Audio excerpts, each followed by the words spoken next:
we finally got our first 20-degree day of the year, so different from yesterday when it was pouring with rain. And my garden, it's about 10 o'clock in the morning, and my garden has just popped into life. It's fantastic, so let me show you. So the daffodils at the front of the house are completely out now, and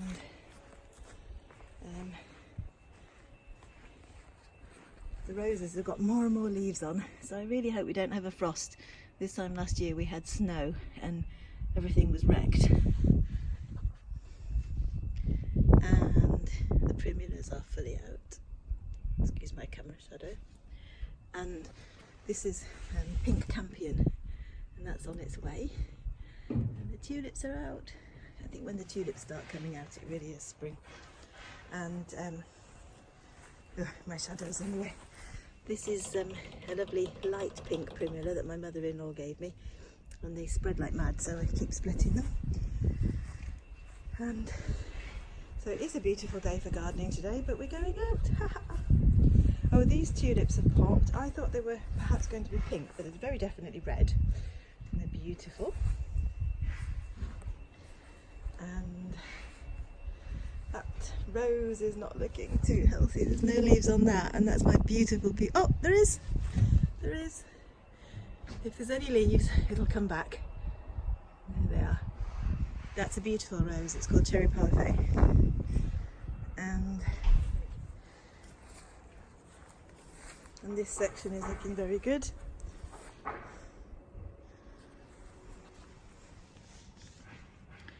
That's all completely out now. Look at that. Happy, happy spring after all those months of snow. It's such a relief. We're going through the car wash, and I'm still a child because it's still half fun and half scary.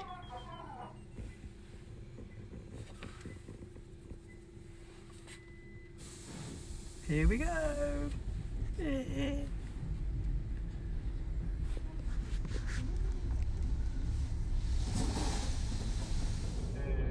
So once we could actually see through the windscreen, we set off for Yoichi.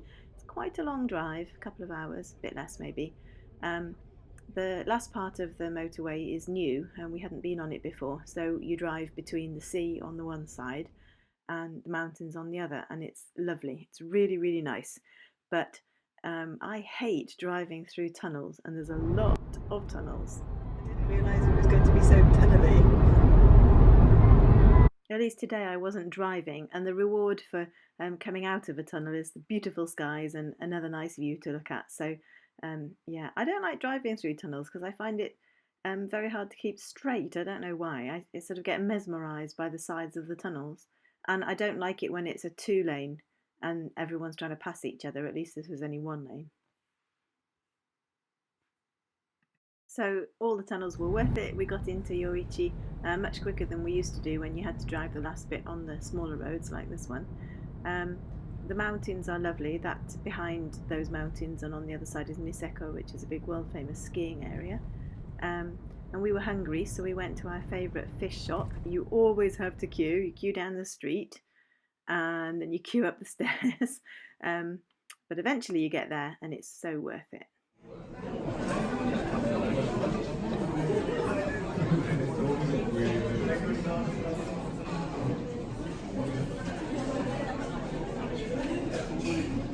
Is it good?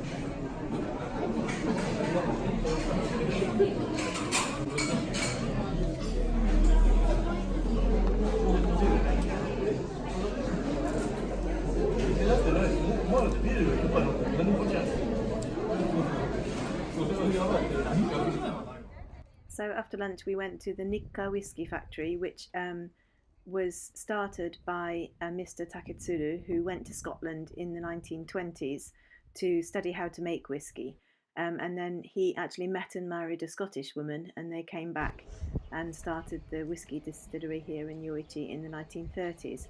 And being a foreign wife myself, I feel quite a link to Rita Taketsuru, the Scottish woman. When she came here, there was nothing. She was the only foreigner anywhere in the area, and she had quite a hard life. So pretty, like fairyland. And in most places at this season, the place is packed, and where we just were at the whisky factory, it was packed. And here I can see two people.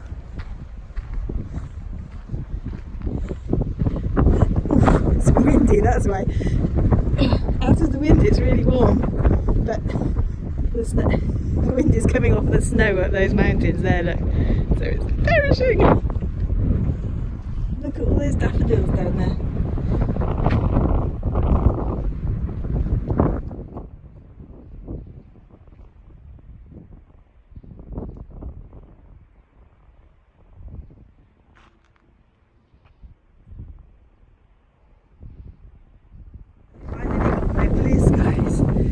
Cherry blossoms.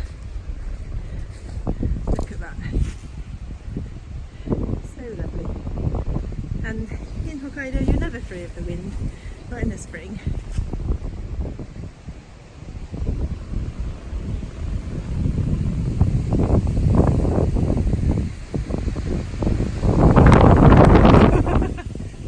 It's quite windy today though. That rock over there is at the estuary, the mouth of the estuary. So further beyond that is the sea. The next bridge is several kilometres upstream. So we're going to go back and then cross the bridge that we do have and walk down towards the sea. And with the wind at our backs, it's a lot warmer and quieter as well. But I don't turn around or we'll get blown away. We've come down to the sea. So back there is the river, and this is the estuary. And there we are, there's the estuary. And if you turn around, that's the sea. So we're going to go around, and there's a big rocky headland there, and we're going to walk around it. That's the sea. So if you went straight across the sea, what would we hit? Russia.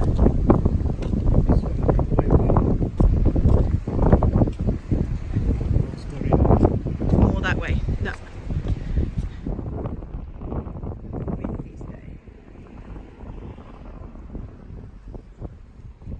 So that's the end of the river here, going into the sea. And then over there is the port, the fishing port.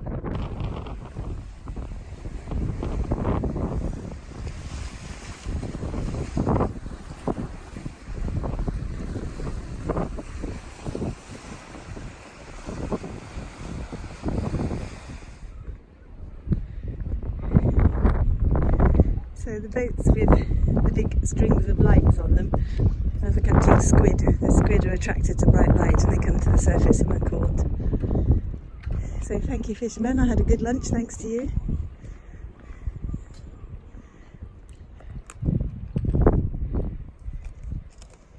These are goma sticks. So they're sesame. They're like kind of rich tea sticks with sesame on them and a bit of salt. They're quite nice.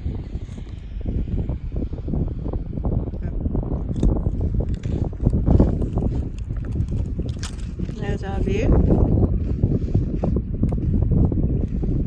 Can you hear me crunching? So this is inside a herring fisherman's house. And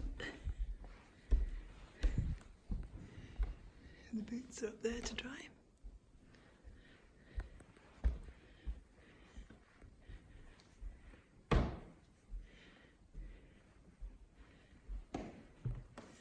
Some dried fish.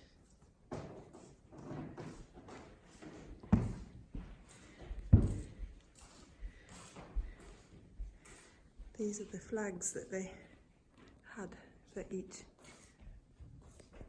group of fishermen, but it's been covered in plastic so you can't see very well. He's in his office counting his fish.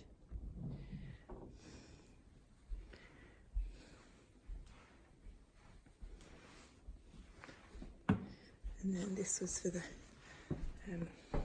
family and the high-ranking guests. That was the main hall where everybody came in and then they would have gone upstairs to sleep, the fishermen.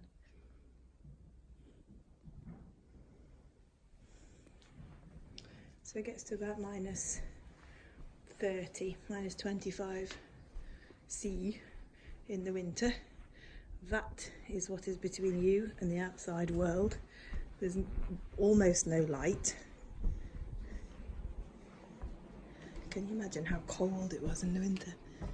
Literally open to the elements.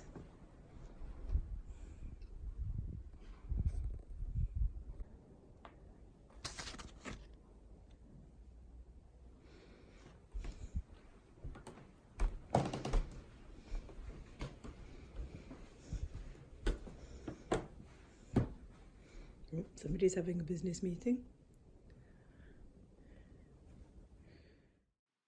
So after we finished in the herring house, which I think was actually more of a trading post, to be honest, I wasn't quite sure. We had a look at the bay, and it was so windy. I've cut off the audio because it was just mad. It was so loud. But the sky was so beautiful and the sea is so blue. So we walked all the way round that headland. We crossed the bridge, and then we walked on the road all the way around the back. Around the back there is where the fisherman's house was, and then we came round this side on the road up there, and then down here over the bridge. There's the town, the mountains, the cherry blossoms. A tired husband carrying my bag, thank you.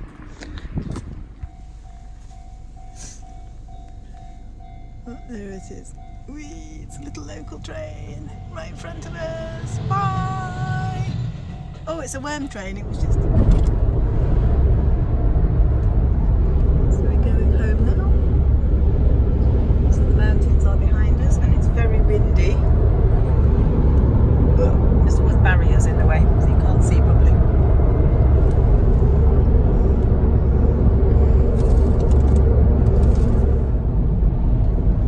So beware of crosswinds, yeah. Can certainly feel that. We're going back towards Sapporo. We were, I don't know where we were. We're back where that harbour is, perhaps.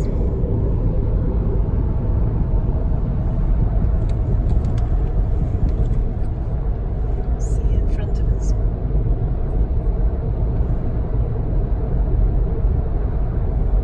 And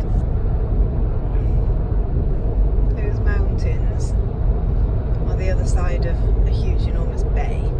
So it's still part of Hokkaido. Over there. Hokkaido's about the same size as Scotland or Tasmania. We were looking at the map the other day and comparing. So it's big. Both Scotland and Tasmania are slightly smaller than Hokkaido.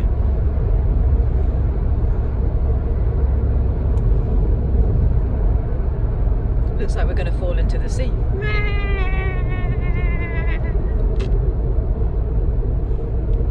This is a new road, we've never been on it before.